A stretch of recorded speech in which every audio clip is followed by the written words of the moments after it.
Bonjour, Christian Pellicani, président national du mouvement national de lutte pour l'environnement, Réseau, Humanité et Nature. Nous sommes à J-5 du début de la 31e université d'été de notre mouvement qui se tiendra au Carreau d'Arrache, une commune de Haute-Savoie, et qui tout au long de la semaine va dérouler un programme autour du temps des alternatives.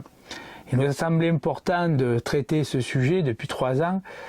qui permet à chacun d'entre nous de pouvoir exprimer dans des domaines aussi différents que l'agriculture, l'aménagement du territoire, les transports, les actions contre les data centers ou le développement de l'intelligence artificielle en s'interrogeant sur le sujet, de mettre en œuvre à la fois des propositions, mais aussi d'exprimer parfois des colères ou des actions qui vont à l'encontre de projets qui nous semblent ne pas correspondre aux besoins des populations et de la nature. Aujourd'hui, cette université d'été commencera dimanche les participants autour d'un verre de l'amitié et à partir du lundi, nous attaquerons par De quelle écologie parle-t-on avec une conférence de notre ami Jean-Claude Boile. Nous poursuivrons mardi avec un travail autour des réponses que peut apporter aujourd'hui l'économie sociale et solidaire, notamment par des actions de proximité, en lien parfois avec les collectivités locales, mais également en fin de matinée, avec notre ami André Prône, nous aborderons la question des biens communs, parce qu'il y a souvent des approches erronées de ces concepts qui parfois mènent les gens dans des murs parce qu'on se trompe complètement d'objectifs ou de cibles. Il est très important de vérifier, de visiter, de discuter de tous ces concepts de biens communs, et nous le ferons avec André le mardi prochain. Mercredi, nous serons avec plusieurs associations qui mènent des actions au niveau international, ce qui prouve que le mouvement associatif aujourd'hui peut, même avec des moyens limités, agir au niveau de la planète avec d'autres, en coopération, en utilisant les moyens modernes de communication, les visioconférences, les conférences téléphonées, mais aussi des rassemblements. Et c'est comme ça qu'on se retrouve sur le territoire national en France, avec des actions qui rassemblent des militants associatifs, des responsables associatifs de plusieurs pays européens,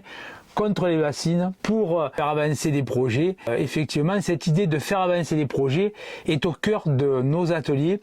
parce qu'on n'est pas que des gens qui sommes contre tout, mais au contraire, qui, tout en s'opposant, faisons avancer des propositions qui tournent le dos au productivisme, au libéralisme économique, qui remettent l'humain et la nature au centre et qui éclairent les enjeux d'aujourd'hui, notamment liés au changement climatique, qui aujourd'hui n'est plus un concept abstrait, c'est une réalité. On a souffert depuis le mois de juin d'une chaleur excessive et en plus,